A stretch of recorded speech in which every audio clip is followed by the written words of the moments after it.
Hello, welcome back to another video of mine.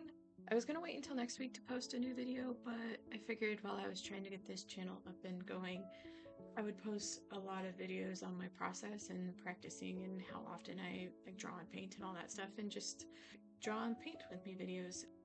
This video is going to be more about painting. As you can see, I'm working on this watercolor painting here, and I want to start by saying that there is a watercolor artist here on YouTube. Her name is Emma Lefebvre, I think is how you say it. I'm going to link her video below, but she has a subscription with this company called Craft and Mo, and she built out these boxes where you can buy the box and it comes with the paint and it comes with the paintbrushes and a tutorial on how to do it. And so this painting, the picture for it came from her October box. So she did an October box with like pumpkins and stuff, and I did that box over the weekend, and I was really happy with what I learned. I was not happy with how my painting came out because it was terrible. So I wanted to try again, and I kind of mixed it up a little bit, and I drew 3 pumpkins instead of just the one. And I changed a few other things too. I'm not going to go too much into it because I think that like you should go support her and buy her boxes because they're extremely useful. And the brushes alone, like I love the brushes, but everything else in it was amazing. And her tutorial was really awesome too. So yeah, I'll link it below. There's a video where she talks about each of her boxes that she has, and I bought 2 of them. I bought this one and then I think like the November box or something like that. But yeah, and I might go back and buy a third because it was a lot of fun to do and it was extremely valuable information that she had. So anyways, so if you recognize this picture, that's where it's from. But yeah, you should check her out. She's a really good artist. Anyways, I decided to paint a bit. I want to be a better painter, so I know that to do that I need to start painting a lot more often, and I just started painting back at the beginning of June, and it's been an interesting ride so far. If you watched my other video, you'll have heard me talk about my sketchbooks. So one of the sketchbooks that I got was a watercolor sketchbook. I can't remember the brand name, but I just went to Michael's and just got one that was in a good price range. I'm not painting in it here only because I had been painting in it earlier that day, and I did not think about this, but when you have a sketchbook, you have to let it dry before you turn the pages. So I can only paint one painting, maybe 2 paintings at a time if I paint front and back on pages. And with watercolor, you have to let stuff dry. So I had painted some stuff in it, and I set it off to the side, and this is just regular old watercolor paper that is taped to a wooden cutting board.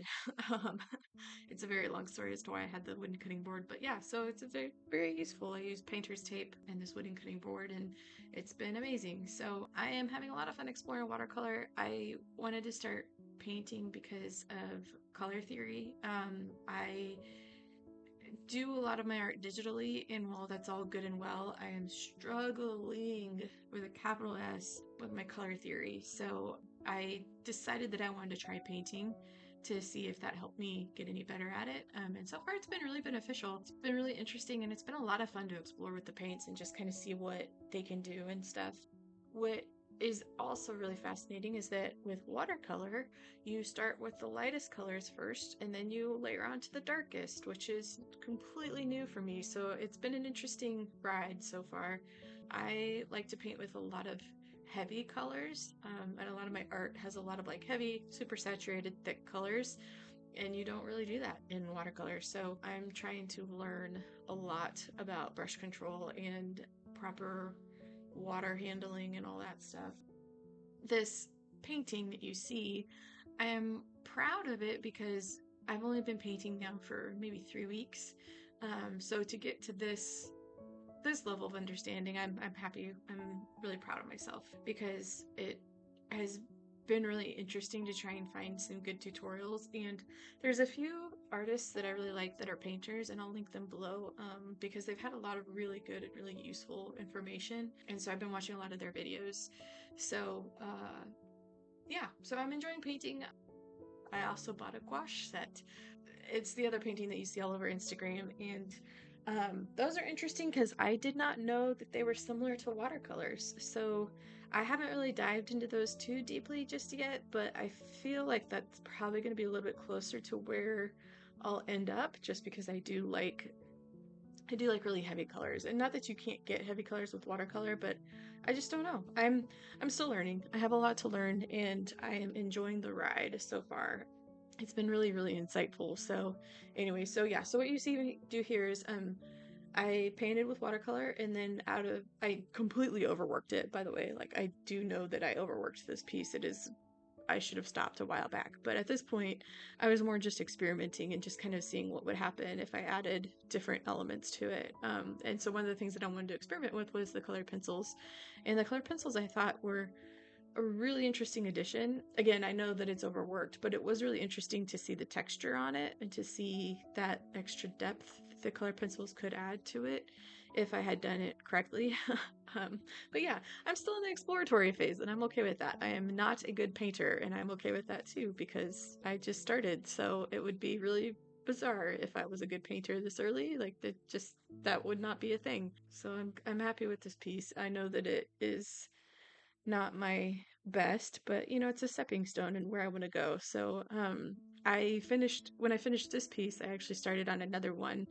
And that one was interesting too because it was a blue background with supposed to be a hot air balloon in the foreground. And I couldn't figure out what color to do the hot air balloon, so I decided to pick orange. And if you guys know your color theory, you know that blue and orange make green. So I ended up with a really interesting green tinged hot air balloon, which was not my intention at all. But there's a lesson learned. See, learning new things every day. But yeah, anyway, so you see me start to wrap up, and then you get the satisfying tape peel coming. I think I'm gonna try to do 2 videos a week here, and just kind of show that I'm practicing daily, and just kind of show you what I'm practicing and talk about what I've been focusing on, because I am truly starting from a beginner place, and it might be helpful. It might be helpful to other people who are starting out brand new too. So yeah, so come back and check in and kind of see and share your progress too if you are brand new as well. Let me know what kind of teachers you're liking or who you're enjoying watching, because I'm always on the lookout for some good informational videos too. But yeah, thank you for watching and I will see you on the next video.